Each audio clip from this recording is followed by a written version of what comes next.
Hola, buenas tardes a todos. Para quien no me conozcáis, soy David del Rosario, autor de La biología del presente y me dedico a investigar. Soy investigador en neurociencia.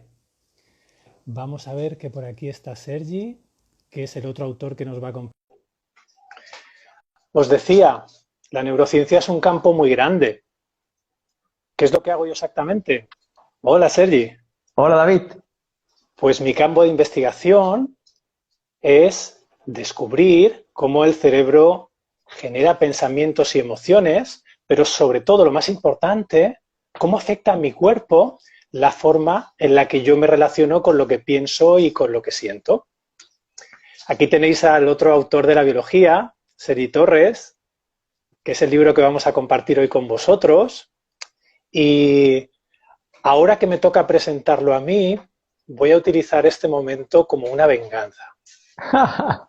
La última vez que él me presentó estábamos en un teatro, me invitó a compartir un ratito con él y me presentó como un loco. Pues Sergi también es un loco que lleva más de 10 años, que hace que nos conocemos y trabajamos juntos, lleva más de 10 años inspirando las cosas que investigo. Y para mí es un lujo estar aquí hoy diciendo locuras juntos. Hola Sergi. Hola David. Hola David. La verdad es que es una manera de presentarnos un tanto extraña a ojos del mundo, ¿verdad? Porque la locura siempre nos ha asustado. Y de hecho en este libro, y es una de las cosas que más me gustan de compartir contigo, esta aventura, es la capacidad que hemos tenido de ser tan locos como somos y compartir ideas que para mí son muy locas.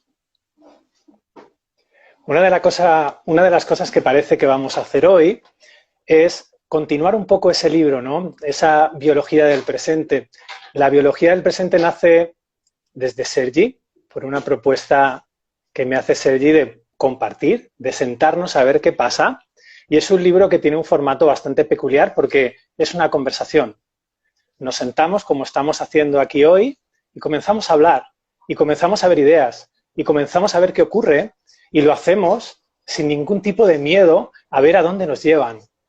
Por eso decimos que es una locura y por eso creo que hoy ha sido la mejor presentación presentarnos como locos, pero locos por ver hacia dónde nos lleva todas las cosas que se nos ocurren, no por ver si son verdad o son mentira, sino por ver qué viaje esconde detrás. ¿Cuántos viajes hay detrás de todas esas cosas que no queremos vivir porque parecen una locura? Sí, supongo que sería un paralelismo entre loco y apasionado, ¿no? Sería un sinónimo porque en realidad la manera en la que solemos vivir está como muy acuñada a la forma que tenemos de entender las cosas. Entonces, como vivimos la vida en base a lo que conocemos de la vida, no nos damos ese espacio de descubrir cosas que están ahí para ser descubiertas. Y en ese sentido, para mí, no tiene, no sé, es como que no hace gracia, ¿no? Vivir de esa manera, sabiendo ya lo que está pasando. Pero en cambio, cuando te abres a vivir un acontecimiento y a través de él descubres o te planteas una idea que puede transformar completamente o dar la vuelta completamente al paradigma de, yo qué sé, las neuronas o la forma de transmitir la información entre neuronas o la forma de relacionarnos con una enfermedad. A mí eso me apasiona, me fascina, me fascina. Hay un capítulo que nosotros siempre que nos reunimos vivimos juntos, siempre lo reescribimos. Y es el hecho de darnos cuenta de que todo el tiempo estamos dotando de significado a las cosas. Es decir, desde un punto de vista físico, desde un punto de vista científico, el mundo es un amasijo de información que no está ordenada. De hecho, la llamamos caótica. Y si te fijas, ser humano, ser una persona, es coger ese mundo, empezar a dividirlo como Jack el Destripador con nuestros sensores, con nuestros sentidos, coger esa pequeña información y a partir de ahí a un recipiente vacío, como puede ser Sergi o puede ser una mesa, dotarlo de significado. Por lo tanto, si yo, por ejemplo, estoy dotando de significado, del significado locura a algo, tengo que empezar a darme cuenta de que ese algo no se caracteriza por ese significado que yo le estoy dando.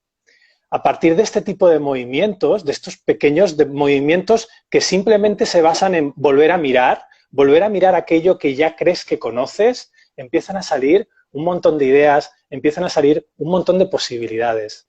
Y creo que vamos a tardar muy poco en subirnos al lomo de alguna de ellas. Sí, de hecho, hay una idea que tú compartes muy a menudo, que es la coherencia. La coherencia.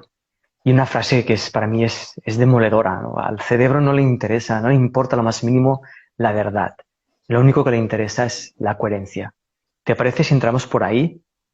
Me parece genial, porque además viene como anillo al dedo a este mundo que mostraba, que ponía enfrente de nosotros, que es un mundo sin significado. El significado que tú le das a las cosas no es el significado real, no es el significado más verdadero, es el significado que más coherente es para ti, pero no te das cuenta de ello. Porque como una de las premisas de tu cerebro es todo el tiempo tratar de dar coherencia a las cosas, para ti es tan natural como respirar. Y fíjate cómo esto un propio cerebro puede decir, ostras, entonces yo todo lo que estoy viendo, y esto que estoy viendo, y esto que no sé qué, y esto que no sé cuánto. Tenemos la capacidad los seres humanos de darle significado a las cosas que le damos significado. Y ahí es donde nos perdemos. Es mucho más fácil volver a mirar. Entonces, David, lo que estás diciendo es que lo que yo estoy viendo en este momento, mi conversación contigo, no tiene nada que ver con lo que está sucediendo en realidad, sino cómo mi cerebro lo estructura de una forma coherente para poder mantener una coherencia de significado que yo le he dado previamente. O sea, significa que lo que yo estoy experimentando procede no de lo que experimento, sino de una decisión previa que yo he tomado al darle un significado que da coherencia. ¿Es así? Así es, de hecho, esto en realidad no es un directo, es un experimento. Porque si te fijas, cada comentario que está saliendo por la pantalla es fruto de esa coherencia, es fruto de una coherencia que un cerebro le quiere dar a una pantalla que está viendo con dos tíos. O sea, es decir, eso que tú estás pensando ahora no es más que la coherencia que tu cerebro le da a un montón de píxeles que hay en una pantalla. Por eso, todos los comentarios que vemos son distintos. Fíjate, si aquello que tú sientes y piensas procediese de lo que nosotros estamos diciendo, todas las personas que están ahora con nosotros, estas más de 200 personas, deberían pensar y sentir lo mismo. Sin embargo, no es así. ¿Y por qué no es así? Porque eso que tú piensas y sientes nace de ti, nace de tu cerebro, nace concretamente en el hemisferio izquierdo de un grupo de neuronas que llamamos el intérprete. El intérprete es aquel que se encarga en cada situación de vida de hacerte una propuesta neuronal. Y aquí llegamos a un punto que me encanta. Aquello que piensas no es un hecho, tan solo es una propuesta neuronal. Y hoy aquí, con este directo, lo podemos descubrir, lo podemos vivir. No tenemos que creérnoslo, no tenemos que darle un significado a las cosas porque sí, las podemos descubrir. Y eso es maravilloso. Wow, claro, plantearlo desde esa perspectiva, que así es como lo experimento, es ¿cómo expresarlo? No te permite encontrar seguridad en la propia referencia que uno tiene, sino en la experiencia que uno está teniendo de lo que está viviendo, sin creerse el significado que le está dando. Y eso hoy en día aún, después de los miles y miles de años que llevamos siendo seres humanos, es muy poco conocido. O sea, muy pocas personas saben que el cerebro les miente. Y sobre todo pueden disfrutar de ello y reírse de ello. Porque fíjate, cuando tú pones toda tu atención en el significado de algo, dejas de atender a un montón de cosas. Entonces empiezas realmente a sentir los efectos de ese significado que tú le estás dando. Esto que parece un trabalenguas, lo estamos viviendo todo el tiempo. Fíjate, como aunque estemos poniendo aquí de manifiesto cómo funcionamos y cómo somos, muchas personas seguirán creyendo que aquello que están sintiendo procede de nuestras palabras, sin darse cuenta de que su cerebro le está dando significado todo el tiempo a nuestras palabras y de que no tenemos ninguna prueba científica de que aquello que tú sientes proceda de lo que nosotros estamos hablando. Sin embargo, sí tenemos un montón de referencias que apuntan a que aquello que sientes guarda una relación muy estrecha con aquello que piensas. Esto que estamos haciendo simplemente es mirarlo. Fíjate cómo yo no estoy dándole un significado a lo que estoy sintiendo, lo estoy descubriendo. Esa oportunidad que te das pasa por no darle significado compulsivamente a la vida. Y funcionamos así, vamos dando significado compulsivamente a todo sin darnos cuenta de que hay muchas cosas más allá del significado. Claro, siguiendo el hilo de lo que expresas, estaba viendo que hay significados que para nosotros pasan completamente desapercibidos porque los hemos transformado en decretos o en hechos o los hemos establecido como que son así las cosas. Y uno de los significados más, para mí, ¿cómo expresarlo? Que más merman nuestra capacidad de vivir nuestra vida plenamente y tomar el testigo de lo que estabas diciendo ahora, David, es el significado que le hemos dado a la muerte, por ejemplo, o a su prima hermana, la enfermedad. El significado que nosotros damos a la enfermedad o que nosotros le damos a la muerte no nos permiten vivir estas dos situaciones como una propuesta que nos hace la vida. Y observa, porque esto es, aparte de brutal, es fundamental en el sentido de que la enfermedad y la muerte, que nosotros le hemos dado un significado que los separa, lo divide de la vida, pasaría a ser una propuesta que la vida hace para poder experimentarla. Si nosotros la viviésemos más allá de nuestro significado, significaría que a medida que yo estoy enfrentándome a la muerte o estoy enfrentándome a la enfermedad, descubriría a tiempo real cuál es el significado verdadero de esa experiencia para mí, no basado en el significado mental, conceptual que yo le he dado en base a un contexto cultural, a un contexto histórico pasado, a las enfermedades que yo he tenido o he visto en los demás. Eso nos acercaría a un espacio cerebral basado en la libertad, David. Totalmente, estamos descubriendo de que podemos darle significado a la vida o podemos vivirla. La pregunta que muchos cerebros se estarán haciendo ahora mismo es, bueno, ¿y cómo paso de darle significado a la vida? Y normalmente tratamos de salir del significado a través de otro significado mejor y nos damos cuenta ya, porque lo hemos hecho muchas veces, de que eso no es posible. O sea, lo que estamos buscando no es un significado más verdad o un significado más cierto. A lo sumo, es un significado más útil para yo poder pasar en esta situación de darle un sentido a vivirlo y aprender de ella. ¿Cómo se hace eso? Hemos dicho la clave. Cuando yo empiezo a alinear mi comportamiento con la forma de funcionar de mi mente y mi organismo, me di cuenta de que al cerebro no le importa la verdad. Al cerebro lo que le importa es la coherencia. De ahí que todo lo que yo pienso acerca de lo que me ocurre tan solo sea una propuesta neuronal y no un hecho. Cuando yo me doy cuenta de cómo funciono, dejo de darle a lo que pienso la condición de hecho y ahí nace la posibilidad de dejar de darle significado a lo que veo. No significa que darle significado a lo que veo esté mal. Lo que estamos dándonos cuenta es que soy yo el que se lo da. No soy víctima de mi mundo, no soy víctima de un mundo lleno de objetos y llenos de significado en el cual yo trato de hacerlo lo mejor posible, sino soy un elemento activo en ese mundo. Soy un elemento activo que le doy significado a las cosas y que no sufro porque soy mala persona, no. Tal vez sufro porque nunca antes me había parado a mirar cómo funciona mi mente y mi organismo y ahora que lo estamos haciendo nos estamos dando cuenta de que hay un montón de cosas que no conozco. ¿Cómo es tu mundo, Sergi, sin que le des significado? La respuesta a esa pregunta es no lo sé. Entonces deberíamos apagar ya este directo y salir al mundo a intentar descubrirlo. ¿Cómo es mi mundo? ¿Cómo es el mundo de David cuando yo no le doy significado a las cosas? No lo sé. Y esa pregunta no lo sé, que es la que tratamos de evitar todos los medios, porque nos pensamos que el más inteligente es el que tiene respuestas para todo, pero no es cierto. El más inteligente es el que está dispuesto a decir honestamente no lo sé. Así es, porque es el que tiene el valor y la honestidad y también la confianza de mirarse a sí mismo y darse cuenta de que lo que está pensando, como decías antes, David, es solo una propuesta y nunca un hecho. Eso de nuevo para mí es una apertura de mente que permite ese descubrimiento y esa vida presente. Me viene a la mente, David, algo que estábamos hablando recientemente sobre la energía que usa el cerebro para mantener esa coherencia. Es decir, la energía que utiliza el cerebro para mantener la imagen que uno tiene de sí mismo o la imagen que uno tiene de la vida basada en sus propios significados. Es muy brutal, ya sabes que me pasan este tipo de cosas muy locas. Ayer estuvimos hablando y entre una idea que compartí empezó a mover cosas en mi cerebro. Estaba hasta las 5 de la mañana programando un sistema de pensamiento que es esto que tenemos aquí detrás. De hecho, he girado la silla, he puesto el móvil y me he enchufado al directo. Esto que veis aquí es un grafo, es una manera matemática que se me ocurrió anoche de representar un sistema de pensamiento y básicamente conecta completamente con lo que estabas diciendo. Cuando yo estoy en una situación de vida y mi cerebro me propone el primer pensamiento, lo que mi cerebro está esperando que yo le diga es si ese pensamiento es útil o no. ¿Y cómo lo sabe mi cerebro?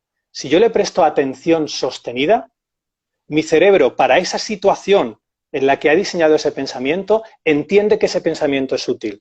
Y ahí ocurre una cosa maravillosa, que es de donde nace todo el sistema de pensamiento que luego sostenemos y que tanta energía nos cuesta mantener. Y es que la probabilidad de que ese pensamiento que yo le he dicho a mi cerebro que es útil, me lo vuelva a proponer en una situación de vida similar, acaba de aumentar. Por lo tanto, mi cerebro va detectando una situación de vida y dice, ah, en una situación de vida similar, este pensamiento a David le fue útil y me lo propone. ¿Y sabes lo que digo yo? Joder, ¿ya está este aquí otra vez? ¿Por qué pienso esto? ¿Soy mala persona? No. Fíjate desde la perspectiva que lo estamos viendo. Tú no piensas, piensa tu cerebro. Y lo hace con la misma naturalidad que tu corazón bombea sangre o tus pulmones aire. Es su función pensar. Por lo tanto, relájate. Ya no hay que hacer a los pensamientos más positivos. Es perfecto como es. Ese pensamiento te está diciendo cuál es el pensamiento más útil en esta situación, el pensamiento que más has usado anteriormente. Pero como tú no veías el cerebro desde esta perspectiva, lo único que has hecho ha sido intentar poner tu atención en pensamientos para intentar librarte de ellos. Y al prestar atención a ese pensamiento para decir, ostras, ¿cómo gestiono esto? ¿Cómo me lo quito de encima? Tu cerebro ha entendido que ese pensamiento es útil y entonces te lo vuelve a proponer. Y tratando de luchar o huir contra las cosas que pensamos, nuestro cerebro interpreta que ese pensamiento es útil y nos lo vuelve a proponer. Y ahí es donde el ser humano empieza a tener la sensación de vivir en una rueda, de la cual no sabe salir, porque está atendiendo, porque dedica toda su atención a esos pensamientos de los cuales quiere huir y su cerebro interpreta que son útiles, porque les presta atención sostenida. Es un juego muy simple, pero que no vemos.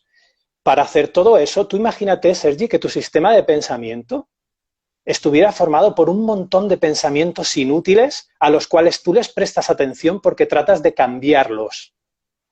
Cuando tú haces eso, todo tu organismo, todo tu sistema nervioso estaría manteniendo un sistema de pensamiento completamente inútil. Lo siento, vivimos en un sistema de pensamiento completamente inútil, que sí, que puede ser muy coherente, pero que no te sirve para nada. Así es, y ahí, escuchándote, me viene a la mente la atención.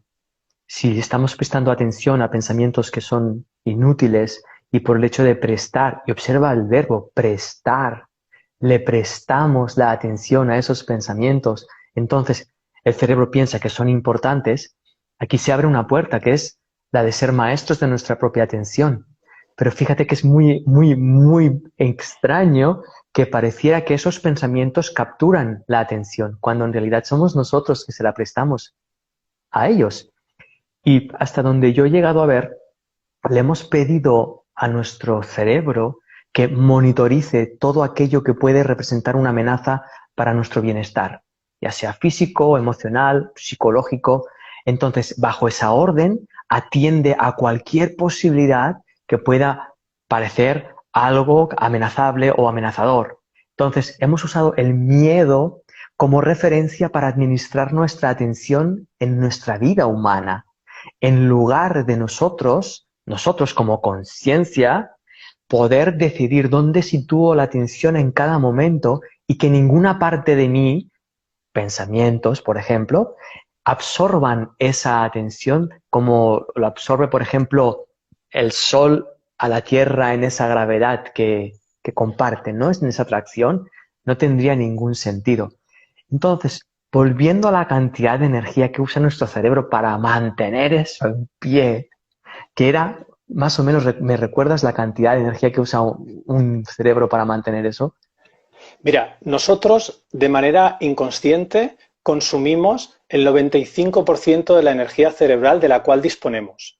No sabemos exactamente a qué van todos esos procesos. Nuestro intérprete, enseguida, desde la ciencia o desde cualquier perspectiva, viene a buscar respuestas coherentes, que para él son coherentes, pero en realidad no tenemos ni idea de en qué invertimos ese 95% de energía. Decimos, bueno, en el metabolismo, en no sé qué, pero no lo sabemos. Honestamente, no lo sabemos. Entonces, ¿qué es lo que ocurre? La pregunta que nos hacemos y con la que me gusta mucho jugar es, ¿qué ocurriría si dejas realmente de sostener ese sistema de pensamiento basura? De nuevo, no lo sabemos, porque igual que no sabemos cómo es nuestra vida, si dejamos de darle significado a las cosas y no sabemos cómo es mi vida cuando yo deje de sostener un sistema de pensamiento, no solo que es basura, sino que es el inicio de mi sufrimiento.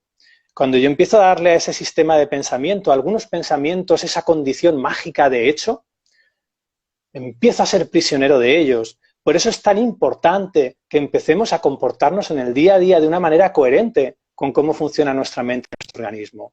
Todo el tiempo el intérprete va a querer absorber pensamientos de otra persona, racionalizar cosas. ¿Por qué? Porque es la manera más sutil de no vivir.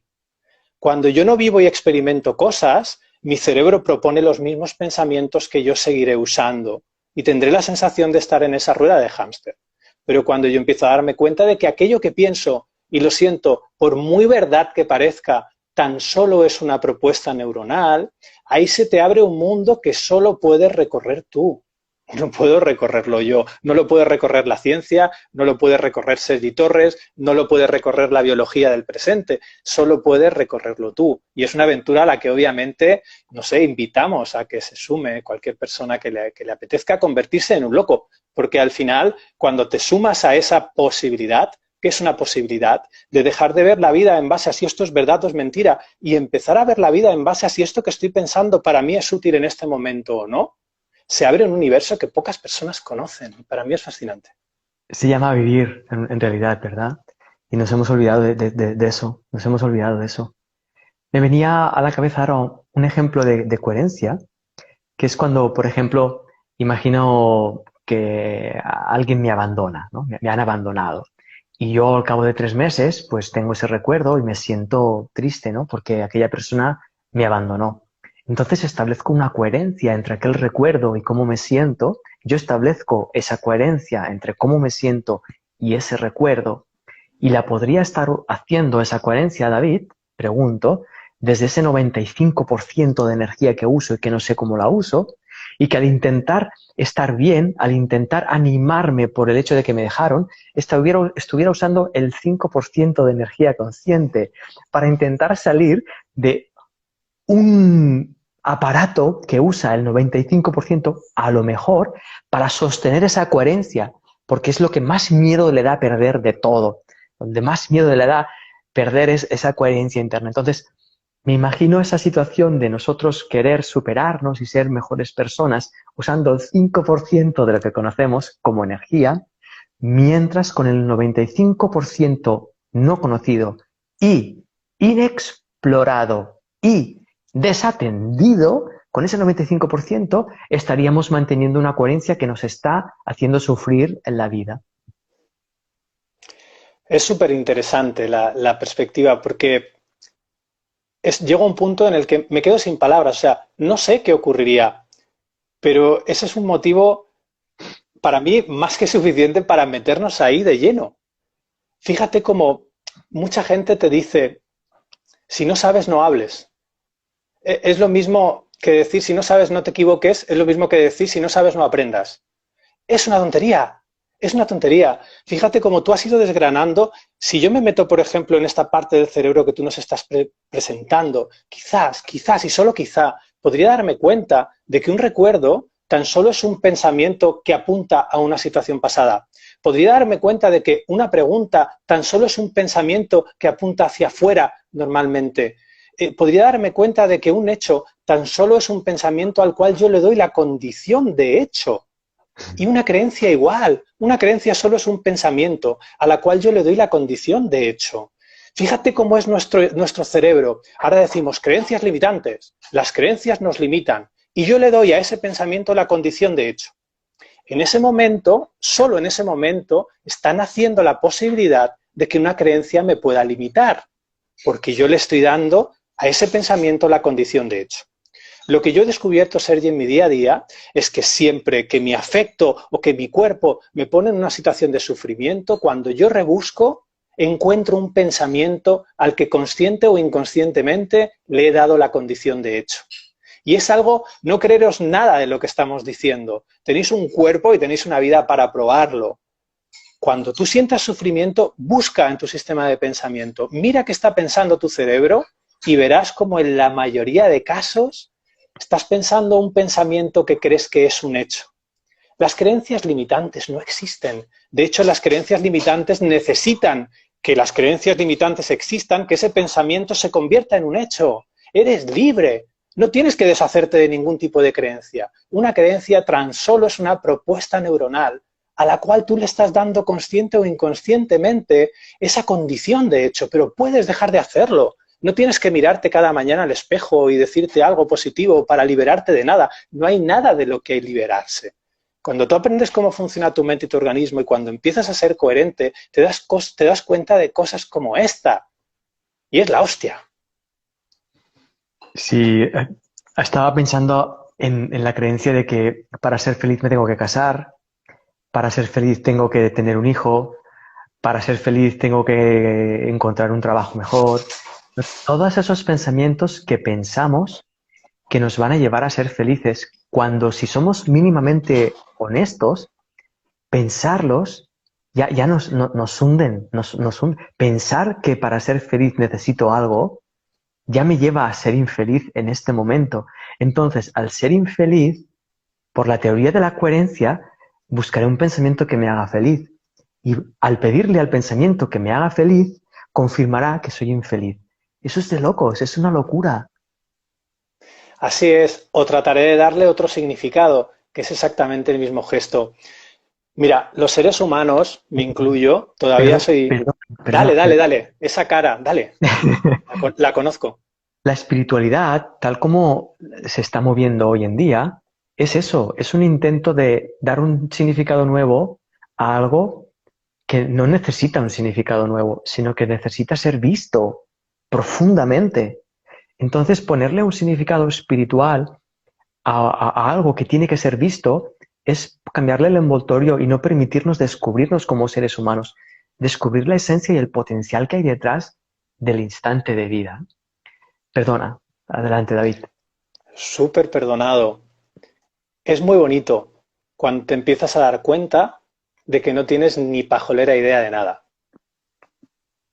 Porque principalmente, cuando no sabes qué significado darle a las cosas, es cuando realmente se abre la posibilidad en tu sistema de pensamiento de hacer una cosa completamente distinta.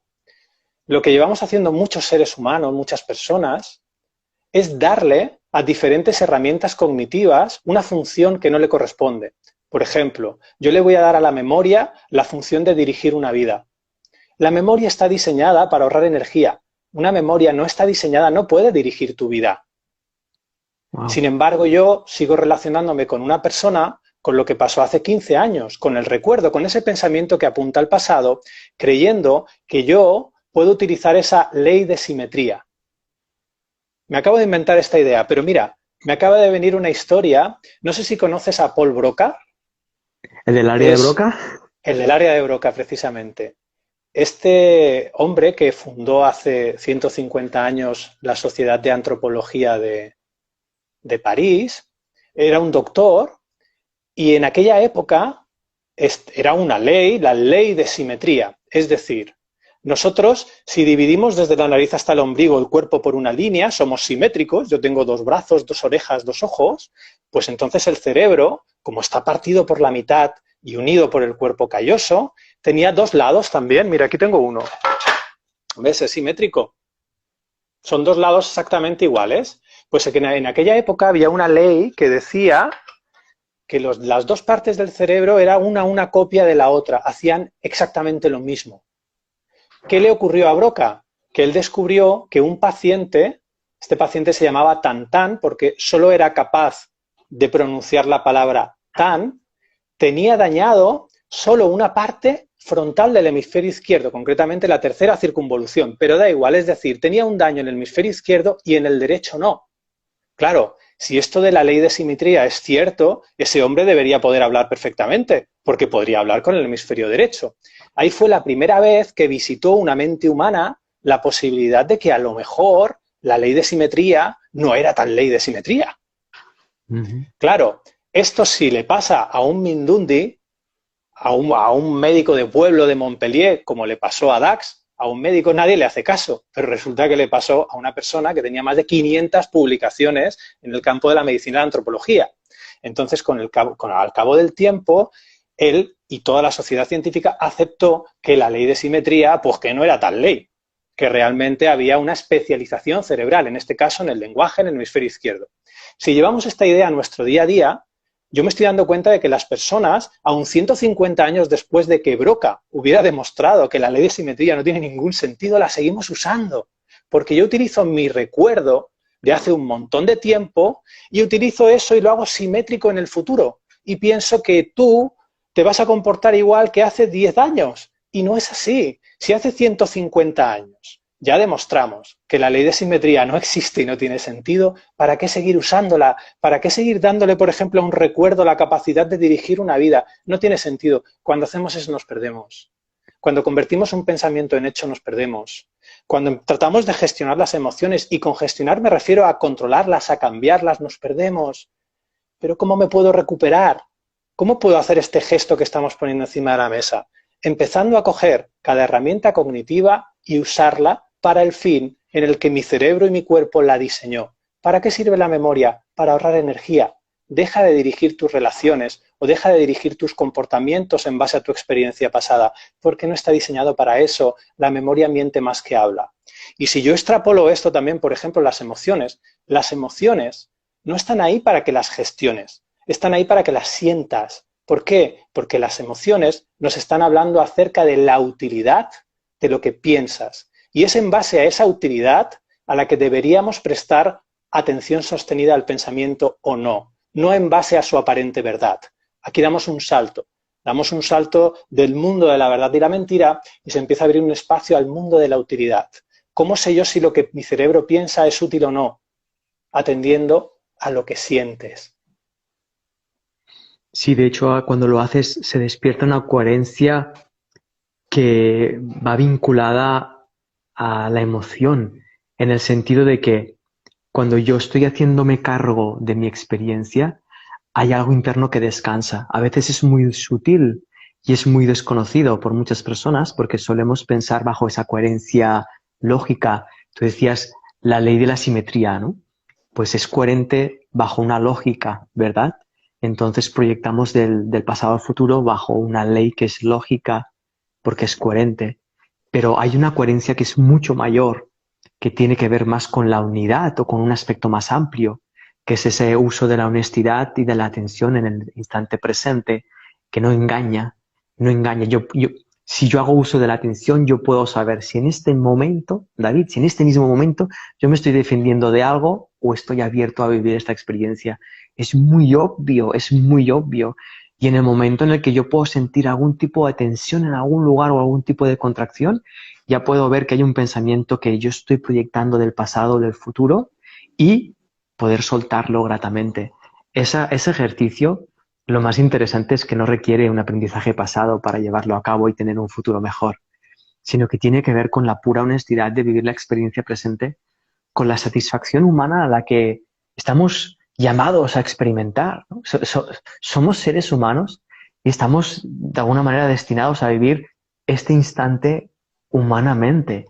Y eso, por como veo, parece que hay como dificultad de permitirnos ese salto, como si las ideas que tenemos preconcebidas hasta ahora fueran como una especie de salvavidas que nos protegieran del abismo del desconocimiento, cuando ninguno de esos pensamientos salvavidas conoce nada.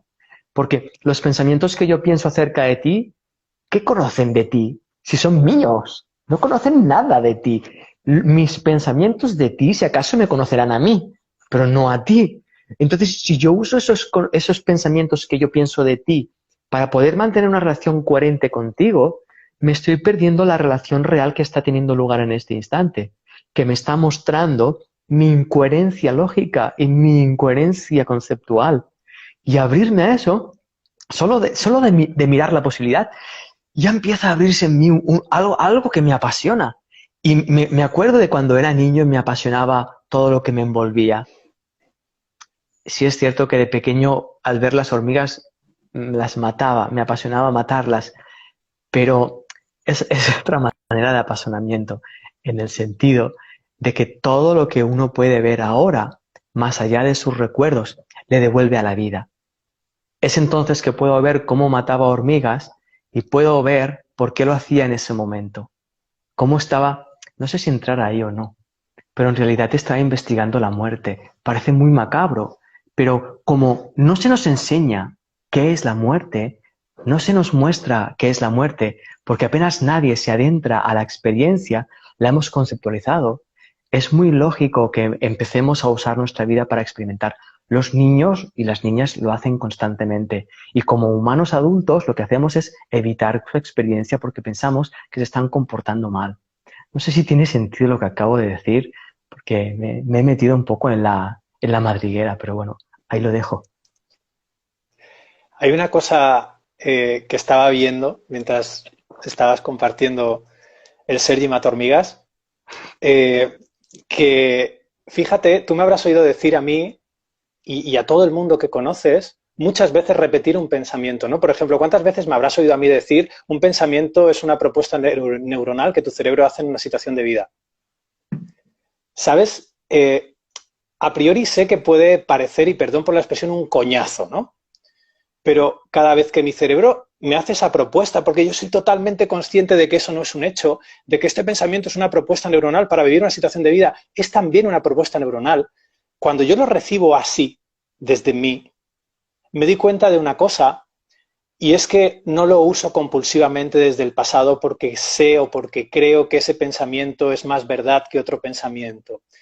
La liberación que me produce el hecho de poder darme cuenta de que eso es un pensamiento y poder atender a lo que siento y poder decidir si usarlo o no, es la forma de libertad más bonita que he Ujú. podido experimentar. Y es algo tan natural. ¿Sabes? Tu vida cambia cuando tienes que dejar de defender lo que piensas. Tu vida cambia cuando puedes permitirte 100% que un pensamiento que has repetido o que has usado 1000 veces, hoy no usarlo. ¿Por qué? Porque no es útil.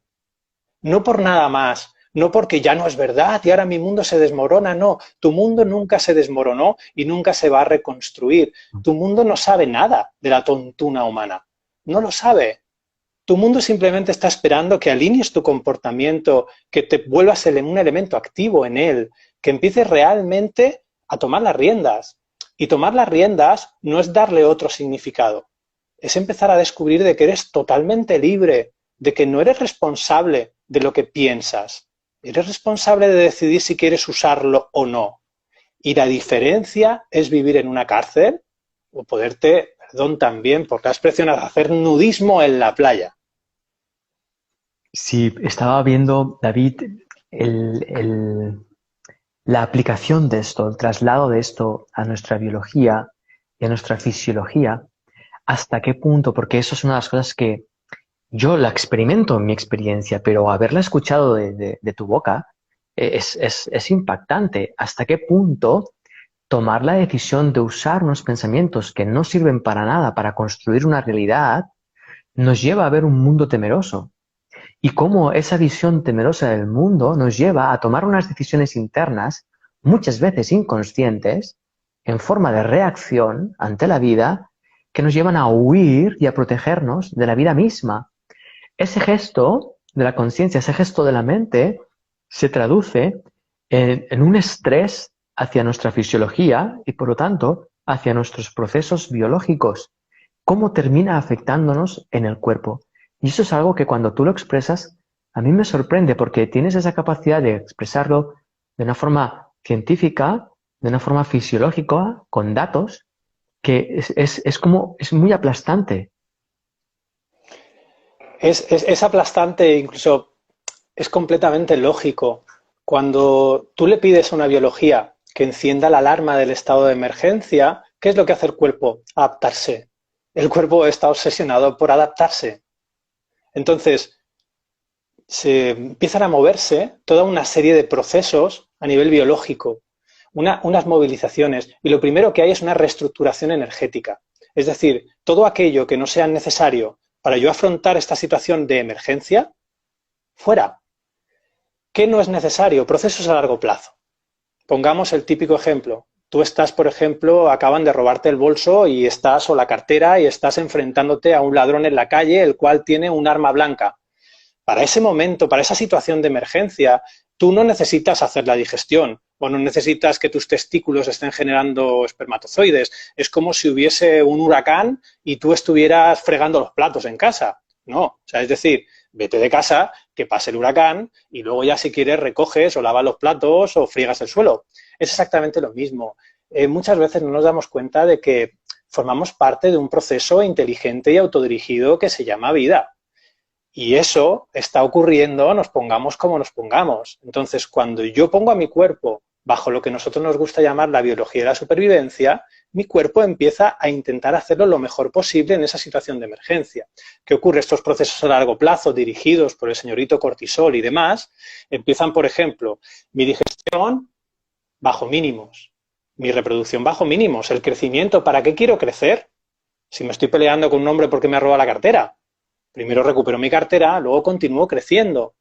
Todos esos procesos que no son necesarios, y ahí incluimos nuestro sistema inmunológico y lo que yo llamo nuestro querido médico interno, que tiene más de 3.600 millones de años de experiencia cuidando este cuerpo serrano, se va a la cola del paro, se ponen bajo mínimos. ¿Hasta cuándo? Hasta que se restablezca la biología normal, hasta que ese peligro pase. ¿Qué es lo que ocurre? Que nosotros activando entre 8 o 10 veces al día consecutivas esa respuesta de peligro, mi cuerpo vive constantemente en lo que llamamos biología de la supervivencia. Con razón luego estamos cansados, sufrimos estrés crónico y todo este tipo de cosas. Todo comenzó por un pensamiento. La mayoría de veces, ¿cuántas veces, por ejemplo, nos ha estado a punto de atropellar un coche o nos han robado la cartera? ¿Voy a exagerar? ¿50 en tu vida? Pues quizá estén justificados 50 o 100 respuestas al estrés en tu vida. Pero ¿qué ocurre con las millones de respuestas al estrés que tenemos? Que normalmente tienen su origen en un pensamiento que, te des cuenta o no, fue tildado de hecho. Ahí es donde comienza todo. Cuando yo empiezo a darle a un pensamiento la condición de hecho, la cual tampoco le corresponde, empieza a abrirse la posibilidad de que la biología del estrés y la supervivencia emerja a la superficie, aflore y empiece a dirigir mi vida. Al final, el estrés dirige tu vida en base a pensamientos completamente inútiles, pero no inútiles porque pongan a tu cuerpo en esa situación biológica, sino inútiles porque tú lo sientes y esa sensación te está diciendo que no son útiles. Nosotros buscamos vivir la vida por conveniencia. ¿Voy a usar este pensamiento? ¿No voy a usarlo? Porque mira cómo me hace sentir. No, eso es gestionar, eso es controlar. Yo te estoy diciendo, sé 100% honesto, empieza a alinear tu comportamiento con tu forma de funcionar, mira cómo te hace sentir ese pensamiento, reconoce que esa sensación te está hablando acerca de la utilidad de lo que piensas y decide tú, es algo muy íntimo, si para ti es útil o no. No pasa nada. Al instante siguiente puedes usar o no el mismo pensamiento. Sin embargo, no hacemos eso. Tratamos de darle un significado a lo que pensamos, tratamos de decir esto que pienso es verdad y esto es mentira, y pasamos por alto nuestra capacidad de decidir.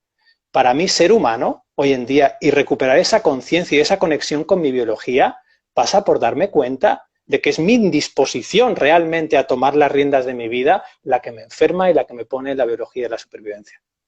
Entonces, David, es posible que muchas enfermedades sean el producto de una decisión nuestra, en el siguiente sentido. Si el cuerpo lo que está buscando es el equilibrio constantemente, y entendemos por equilibrio que si me vienen a robar, genere una decisión interna y un equilibrio a ese momento para llevar, yo qué sé, máximo de sangre y oxígeno a mi sistema muscular para salir corriendo, y esa sea la base y la importancia, y no otros espacios como tú decías, ¿no? La reproducción o la digestión. Si yo convierto una idea futura en un ladrón de arma blanca, entonces estaré teniendo miedo constantemente a ese futuro y el cuerpo estará equilibrándose a ese miedo. Pero así como yo decido que ese ladrón es motivo de que yo tenga miedo y yo decido que ese futuro es motivo de que yo tenga miedo, yo estoy tomando esa decisión. O sea, el ladrón de por sí no es el que genera el miedo. Yo tengo que decidir que ese ladrón es una amenaza para mi vida, para mi integridad física y salir huyendo. Entonces, el punto de decidir que el futuro es una amenaza a mi bienestar, ostras, es increíble hasta qué punto nos boicoteamos y cómo afecta esto a nuestro cuerpo. Hay dos ideas que me vienen. Lo que estás hablando es el cuento del pastorcillo y el lobo. Cuando el pastorcillo estaba aburrido en la montaña y venía gritando al poblado, oye, que viene el lobo, toda la gente que había en el poblado, el panadero, el tendero, realmente ellos estaban experimentando esta biología de la supervivencia, esta biología del estrés. ¿Por qué? Porque ellos creían que realmente había un lobo comiéndose las ovejas. Sin embargo, la realidad no era esa. Fíjate cómo al cerebro no le importa la realidad, le importa la coherencia. Yo estoy viviendo una sensación corporal coherente con aquello que creo que pasa. ¿Y qué es lo que ocurrió? Aquel día en el que el pastorcillo realmente sí recibió un ataque del lobo y realmente las ovejas del reverendo, del panadero y de todo el mundo estaban muriendo, nadie tuvo una respuesta en sus organismos de biología de supervivencia ni de estrés. Sin embargo, estaba ocurriendo. Al cerebro no le importa la verdad, le importa la coherencia y el cerebro no distingue entre realidad y ficción. Por eso, de ahí que el 70% de las visitas que hacemos al médico de cabecera estén realmente basadas en la biología de la supervivencia y la biología del estrés. Esto no es nada nuevo, los médicos lo saben y lo primero que nos recomiendan es eso, que miremos. Lo hacen con su lenguaje, pero nos están diciendo, mira al mismo sitio. En fin, me parece fascinante poder verlo desde aquí y poderlo ver desde una perspectiva que está libre de culpa. Nadie es culpable de que nuestro organismo tenga esos mecanismos fruto de la madre evolución, de poner a nuestro organismo realmente en esa biología de la supervivencia. Nadie es culpable de que una parte de nuestro cerebro segregue cortisol y de que eso genere una reacción en cadena en mi cuerpo y genere todos esos que hemos visto, ¿no? Que ponga bajo mínimo los procesos a largo plazo. Nadie es culpable de eso. Nadie es culpable de que una célula se vuelva cancerosa o de que el cuerpo realmente active una respuesta al estrés. Nadie es culpable de eso, pero sí somos responsables de, ahora que sabemos cómo funcionamos y cómo somos, de empezar a comportarnos de una manera coherente con esto que tenemos aquí. La culpa fue siempre responsabilidad, nunca fue culpa. Aprender a usar nuestro organismo, a aprender a descubrirnos. Es un potencial que todos tenemos y que está constantemente vivo a nuestra disposición. David, estamos terminando. ¿Te parece si abrimos un espacio, aunque sea breve, para algunas preguntas? Perfecto, por mi parte, genial. Mira, dice Savalansen. ¿Lo puedes volver a repetir el nombre? Voy a intentar. Creo que es Savalagsen, con una H, Savalagsen. ¿Vamos muy rápido tratando de establecer algo antes de vivir el presente? David. Vamos muy rápido tratando de establecer algo antes de vivir el presente. Como mecanismo de reacción a dar un significado constantemente antes de vivir la experiencia, supongo que se refiere. Ah, si eso ocurre. Ese mecanismo automático que es, aparentemente, es más veloz, la velocidad en la que yo doy significado a lo que estoy viendo que mi decisión de abrirme a vivir el presente. Vale, gracias por la traducción. Aparentemente. No somos mecanismos reactivos, somos mecanismos predictivos. Esta historia de a mí ocurre algo y yo siento, no es así. Yo todo el tiempo estoy sintiendo. Lo que pasa es que estoy sintiendo lo que llamamos una sensación básica, un afecto. Cuando yo cojo ese afecto y lo conceptualizo, trato de darle un significado, ahí es donde surge la emoción. Yo he descubierto que la mayoría de personas podrían vivir su vida a partir de ese afecto, de esa sensación básico, sin recurrir a la emoción. La emoción, una de las cosas que nos sirve Estoy hablando de varios procesos. No estoy diciendo que una emoción no tenga una utilidad. Estoy diciendo que no tiene la utilidad que le damos. Y que como le damos una utilidad muy protagonista a la emoción hoy en día, en 2020, las personas le damos demasiado protagonismo a la emoción, no vemos que detrás de ella hay una sensación básica que nos acompaña todo el tiempo y que esa sensación básica nos está todo el tiempo hablando acerca de la utilidad de lo que pensamos. Cuando yo empiezo realmente a conceptualizar lo que siento y a darle un significado, sí que parece que todo eso sea reactivo, porque lo hago de una manera tan automática que no uso lo que siento para ver si lo que pienso es útil o no. Lo uso de manera compulsiva para tratar de quitármelo de encima. ¿Qué es lo que está cuál es el origen de esto? Y trato de localizar la situación. Fíjate, es mi pareja que me ha dicho esto, con lo que yo me lo ocurro, y hoy me ha dicho que friegue los platos y no ve que estoy cansado. Hago ese gesto de proyectar, ¿no? Porque todavía, de algún modo, como no sé cómo funciona mi mente y mi organismo, sigo pensando que aquello que siento viene provocado por las personas, los lugares, los animales o las cosas. Sin embargo, hoy en este directo nos estamos dando cuenta de que esto no es posible. Porque solo con que cada una de estas 280 personas que ahora mismo están conectadas sienta una cosa distinta a la otra, eso ya puede ser indicio de que aquello que sienten las personas que están viendo esto no procede de lo que nosotros estamos compartiendo, sino simplemente es una propuesta neuronal. Ahí está la libertad, David. Ahí está la libertad. Mira, de poetas locos, pregunta ¿qué es la verdad? Y ¿te parece? Respondo, David. Por favor. No tengo la más remota idea de lo que es la verdad, pero sí sé lo que no lo es. Y eso para mí es muy interesante a la hora de permitirle en mi mente un espacio para que la verdad tenga lugar. La verdad no es algo que yo pueda establecer o que alguien pueda establecer, pero sí podemos hacernos cargo de todos los significados, definiciones, conceptos, ideas que nosotros tenemos particulares, porque esos no son verdad. La verdad conceptualmente expresada sería algo que es aplicable en todos los tiempos y para todo el mundo. Cuando digo mundo no digo personas, sino todo el universo entero. Entonces, para tener un pensamiento verdadero, tu mente tiene que estar completamente abierta a la conciencia universal. Mientras tengamos una conciencia personal, la apreciación de la verdad será una apreciación personal y por lo tanto no será verdad. Ahora bien, si sé esto, puedo mantener mi mente libre de nuevo para ver pensamientos que apuntan hacia la verdad, pero que no necesariamente lo sean. De hecho, cuando conversamos a veces con David, hay un momento donde los dos hacemos ese gesto de... En ese instante, solo en ese instante, ese es un instante de verdad. En el momento en el que la miramos y la compartimos, eso ya no es verdad. Eso es la forma David y la forma Sergi que tenemos de compartir la verdad, pero ya no es verdad. Y estoy seguro que todos los que nos están escuchando han tenido un momento de, ese momento es verdad. En el momento en el que lo traducimos, lo estamos traduciendo al idioma de nuestra mente, de nuestra mentalidad, eso ya no es verdad. Diana Alexandra 2658 pregunta, David, ¿cómo hacer para utilizar el 95% de la energía que hemos dicho que no sabemos qué hace? Vamos allá.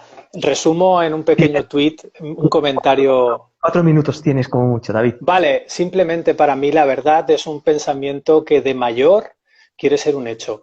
Y vamos con esto. Estamos usando ya el 95% de la energía. Es un mito. Todo el tiempo usamos el 100% de la energía. A lo que Sergi y yo estamos mirando es si se puede hacer una redistribución de esa energía. Nosotros estábamos suponiendo que una gran cantidad de esa energía que se gasta de manera involuntaria, un 90-95%, iba destinada a sostener un sistema de pensamiento que hemos descubierto que no es tan útil como parece, pero sí se está consumiendo. Esa energía se está gastando. Lo que no sabemos es qué ocurriría si hubiese una redistribución energética igual que hay en la respuesta al estrés. Lo que hay en la respuesta al estrés es una redistribución energética. Es energía lo que importa, que es salvarme del peligro, y cuando termine ya la vuelvo otra vez a posicionar en una manera mucho más natural. ¿Qué ocurriría en tu cerebro si tú dejases que esa energía se redistribuyera de manera natural? Se consumiera en otra cosa. No lo sabemos. Wow. Ernest Dift dice, si el pasado es una imagen mental, ¿qué representan los vídeos y las fotografías? Una sucesión de imágenes mentales 24 veces por segundo. Vistas y Sin, experimentadas en el además, presente. total, además sin ningún tipo de significado más que el que tú le quieras dar. Son una pantalla, son un lienzo en blanco donde tú puedes pintar, interpretar, convertir en hecho, convertir en verdad, puedes hacer cualquier cosa con ello. Es brutal las capacidades que tiene el cerebro. No tiene límites a la hora de proyectar, ni en una pantalla, ni en una persona, ni en un mueble, ni en un gato, ni en la luna, ni en una ciudad, ni en una situación, ni en una bacteria, ni en un virus. Nos encanta proyectar, pero podemos no hacerlo. Y ya digo, no sabríamos qué ocurriría. No sabemos si sería mejor o sería peor, pero sí sabemos que no tenemos ni la más remota idea y eso es digno de ser investigado. Además, es fascinante para mí cuando abrimos las ideas, David, de esta manera. Yo no sé si la fotografía que tengo enfrente es del futuro o del pasado. No lo sé. Solo sé la información que mi cabeza me dice en función de la información que mi cabeza propone. Pero en realidad, solo estoy teniendo una experiencia presente con relación a esa imagen. Soy yo quien determina inconscientemente el significado temporal que tiene en relación conmigo. Y esto es fascinante, porque sin darnos cuenta inconscientemente, una de las decisiones que hemos tomado es que el tiempo es lineal. Pero eso es una decisión. Cuando te das cuenta de que el tiempo es lineal porque lo hemos decidido así, la mente se abre a nuevas posibilidades, como por ejemplo la de experimentar el tiempo esférico. Y ahí empieza a desmembrarse esa estructura conceptual, mental que hemos construido, que nos dice qué son las cosas y que nos dice qué estamos mirando, cuando en realidad solo estamos teniendo una experiencia presente de esto. Me Así encantó. es. Tienes que darle una dirección a esa imagen. Por eso es bonito ver cómo en cuanto se la des, porque esa dirección forma parte del significado que le estés dando, ya tienes la impresión de que esa imagen está saliendo de aquí, pero no es posible, porque si otra persona está viendo exactamente el mismo vídeo que tú y él no sale de aquí, es porque esa imagen no te está sacando, sino que te estás sacando tú, de Ya, algún modo. totalmente, totalmente. Qué increíble, qué poderosos somos y qué poco lo vemos desde la imagen que nosotros nos damos a nosotros mismos. Gracias, David. Muchas gracias por este ratito, sabes que me lo Gracias. paso bomba.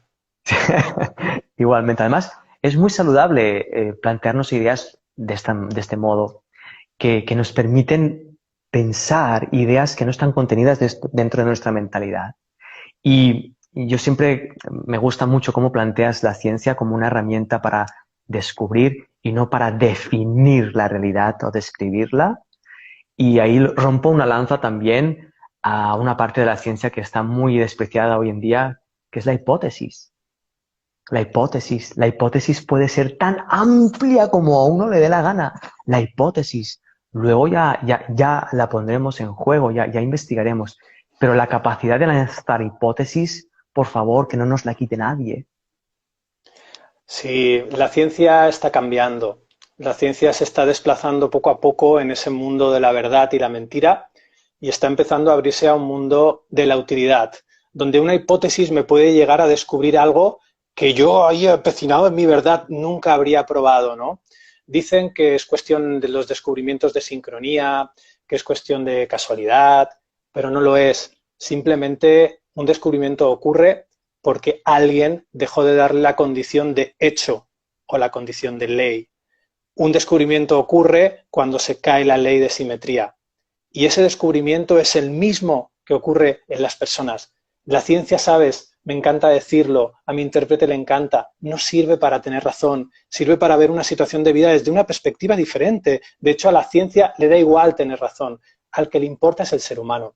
La ciencia tiene voz propia y se llama método científico. Wow. Gracias, David. Muchas gracias por todo. Gracias. Y muchas gracias también a todos los que nos han acompañado y a la Casa del Libro y todos los Sí. lectores. Esto es lo que encontrarán en la biología del presente, posibilidades, locuras, pero sobre todo muchísima, muchísima, muchísima apertura a estar completamente equivocados con cada palabra que habéis oído aquí esta tarde.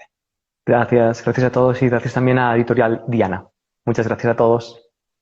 Chao, guapo. Chao, Seri. Chao.